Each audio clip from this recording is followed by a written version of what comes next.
The road lay eerily silent for a Friday evening, with only the faint hum of a streetlight and the clatter of a worn bicycle chain clicking with each weary push of the pedals. Jordan Ellis hunched over his handlebars, his sweatshirt pulled snug against the chilly breeze. His shift at Quickmart had crawled by, 5 grueling hours, 2 irate patrons, and a malfunctioning soda dispenser. Outside the closed pharmacy, he spotted something unusual. An elderly woman, perhaps in her late 70s, perched on a concrete ledge. She had no purse, no jacket, her hands clasped as if she'd been sitting there all day. She wasn't weeping or speaking, just sitting, utterly motionless, gazing at the deserted parking lot. Jordan rode past, then halted. Something about her stillness unnerved him, not the kind of pause someone makes while waiting for a lift, but a stillness that seemed to expect no one. He turned his bike around and approached cautiously, careful not to alarm her. "Ma'am, are you all right?" Her eyes met his, soft but unfocused. "I was meant to phone someone, but I can't recall the number." He offered his phone. She stared at it like it was a riddle. "Do you know your address?" he asked. Her face crumpled,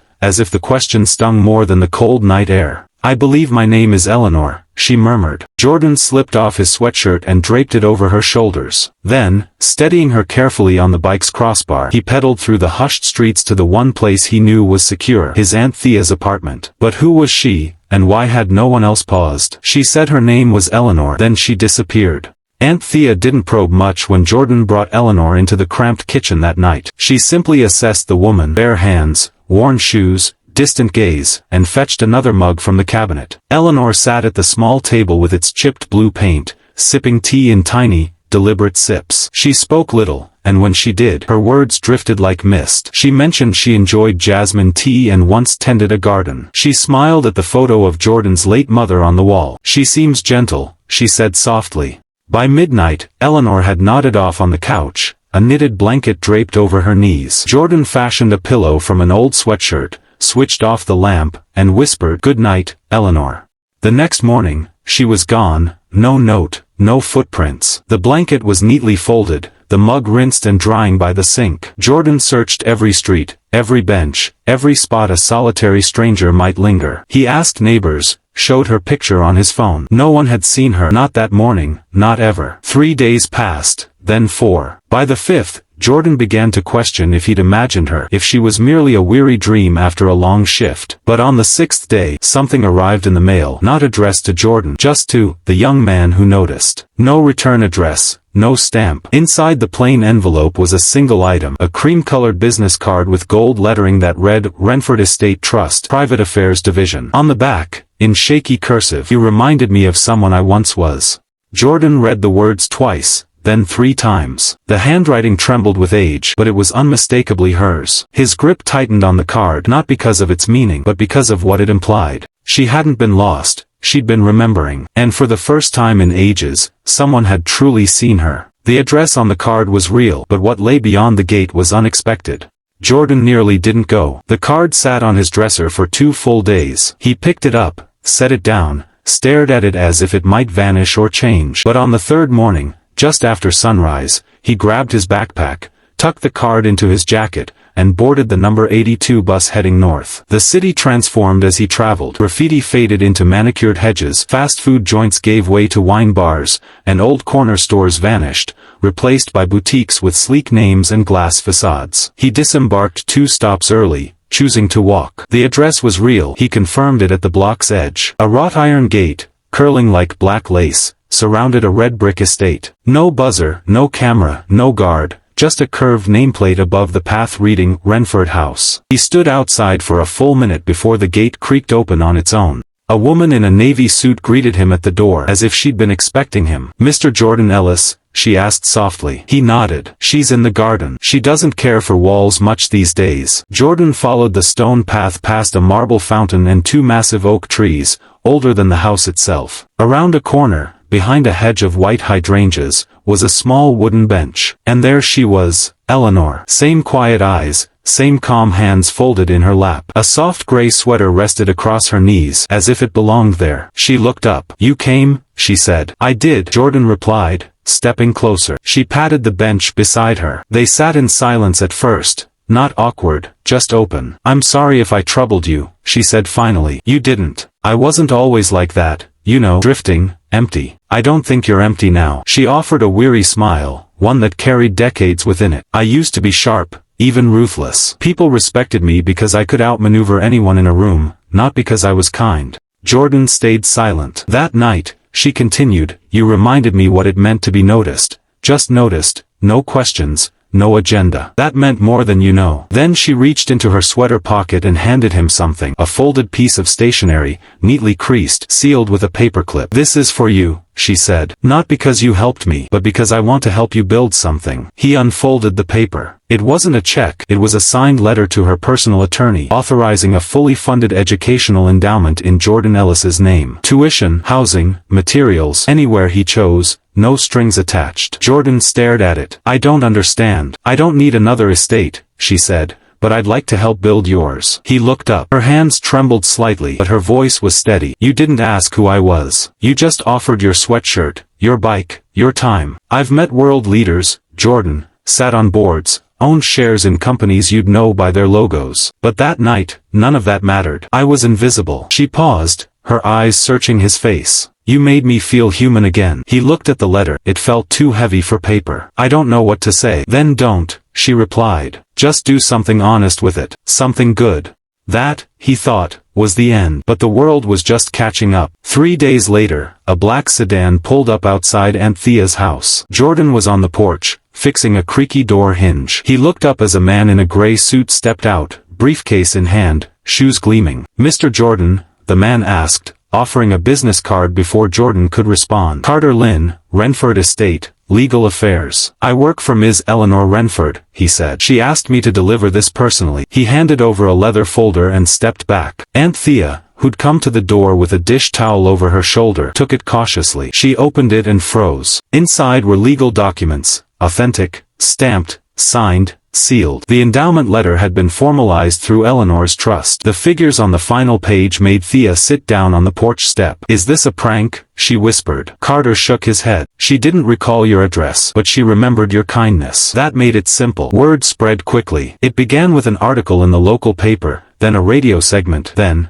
somehow, Good Morning America. The headline was straightforward. Teen's act of kindness changes his life and hers. By week's end, a camera crew appeared outside the school cafeteria. Students who barely knew Jordan were suddenly shaking his hand, offering high fives, asking to join him at lunch. His principal summoned him to the office, not for discipline, but to express pride, saying the school board wanted to nominate him for a City Youth Award, and that Georgetown had called twice. At first, Jordan tried to stay low-key, avoiding the spotlight at assemblies, keeping his sweatshirt hood up. But the story grew without him. One afternoon, his old English teacher asked him to speak at a youth center on the south side. Jordan agreed, reluctantly. The rec room smelled of popcorn and worn gym clothes, with folding chairs packed wall to wall. He stood before a group of kids, some curious, some skeptical, and took a breath. I almost kept going, he said. That night, I saw her sitting there and thought, this isn't my issue. He paused. But I thought of my Aunt Thea. I thought,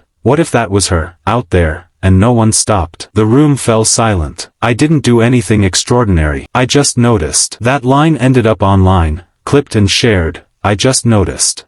Suddenly, Jordan was invited to conferences, panels, webinars on youth leadership. A photo of him and Eleanor, taken weeks earlier in her garden, appeared in a weekend magazine under the headline, The Young Man Who Reminded a Titan How to Feel. But Jordan felt uneasy. They were turning something small and human into a brand. Kids called him that hero from TV or the scholarship guy, and it made his chest tighten. He knew the truth was quieter, smaller. He wasn't a savior, just a kid on a bike who noticed someone lost. At home, he taped Eleanor's card to his mirror. The handwriting was fading, but the words endured. You reminded me of someone I once was. That was enough. He didn't need to be anyone's headline. She didn't just change his future, she changed how he saw the world. Weeks passed, and the buzz around Jordan's story faded, but something in him stayed alert. He couldn't walk his neighborhood the same way anymore. The streets hadn't changed, still cracked, uneven, filled with lives no one reported on. But he saw them differently now. The man slumped on the corner wasn't just that guy anymore. The kid asking for change outside the bodega wasn't just a bother. Even the cashier who barely glanced up, Jordan saw her now. Tired eyes, swollen hands, a story. He'd been seen once, and it had changed everything.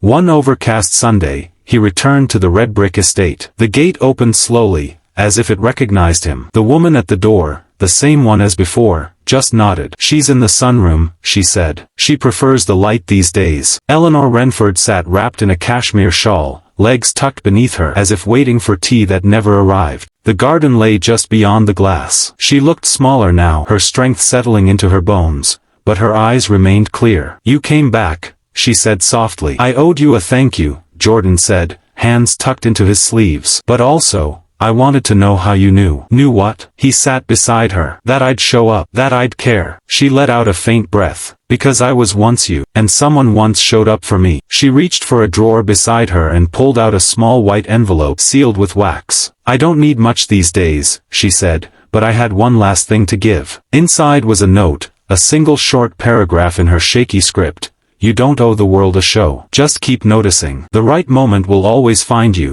and when it does, act." Jordan read it twice, then folded it carefully and slipped it into his wallet, behind his bus pass. He didn't cry, nor did she. The room felt full, as if the truth had settled between them, no longer needing fanfare. They spoke of other things for a while, gardens, weather, books she hadn't finished. When he left, she smiled at him, the kind of smile someone gives when they know it's their last. On the bus ride home, he kept touching the envelope in his pocket. A few stops before the driver slowed for a red light. Jordan glanced out the window. A man was sifting through a dumpster behind the corner store, not frantically, just methodically, pulling out bottles, checking their weight, keeping some, discarding others. Jordan didn't get off the bus. He didn't take a photo or post online. But he saw him, truly saw him. That was the difference now. The moment wasn't his to fix, but it was his to witness. And that, Eleanor had taught him, was its own kind of duty. Not all legacies are carved in stone. Some just sit beside you for a while, then leave you changed.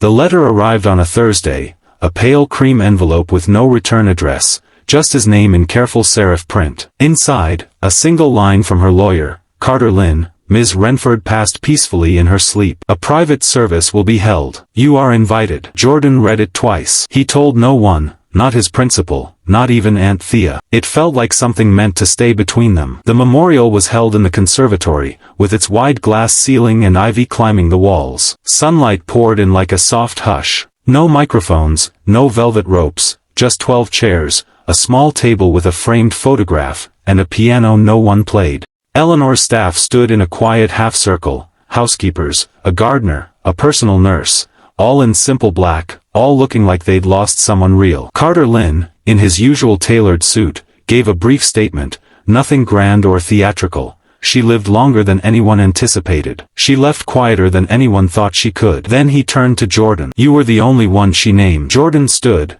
clutching a paper he never read from. "I met her on a curb outside a store that barely sells anything fresh. I just finished a shift and was trying to keep to myself. But she looked like someone who needed a moment." He let out a soft chuckle, surprising himself. "She told me later she'd built empires, negotiated across oceans. But what stuck with me was when she laughed at my sweatshirt, said, 'That's not much of a uniform, but it fits you.' A few people smiled. Most just listened." Jordan folded the paper and tucked it into his coat. "I didn't come to talk about her wealth or legacy. I just came to say thank you, for seeing me, for letting me see her." The room stayed still, as if it needed to absorb the words.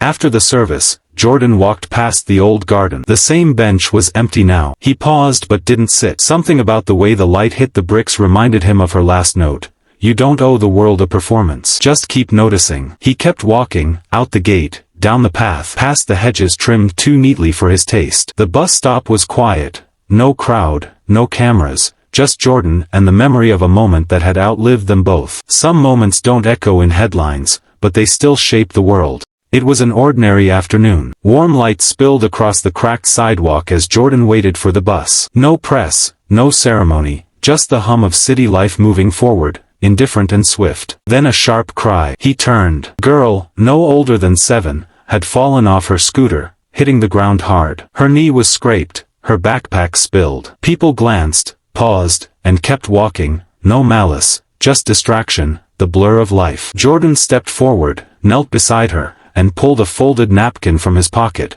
slightly crumpled but clean. "You're okay," he said gently, wiping her knee. "It happens." The girl blinked at him, more startled than hurt. Her mother arrived a moment later, flustered, panicked. "Oh my God, thank you." I turned away for 1 second. Jordan stood, shook his head. It's nothing. But it wasn't nothing, not really. As the mother led her daughter away, Jordan slid his wallet from his pocket. Tucked behind his bus pass was Eleanor's final note, worn soft at the edges. He didn't open it. He didn't need to. You don't owe the world a performance. Just keep noticing. He slipped the wallet back and looked around. The world moved on, impatient, noisy, unaware. But he felt it now, the quiet threads between moments, the way some things ripple without being seen. Jordan breathed in slowly, present. The bus pulled up, and he stepped on, just a young man in a sweatshirt, carrying a lesson woven into his life. Not loud, not famous, just awake.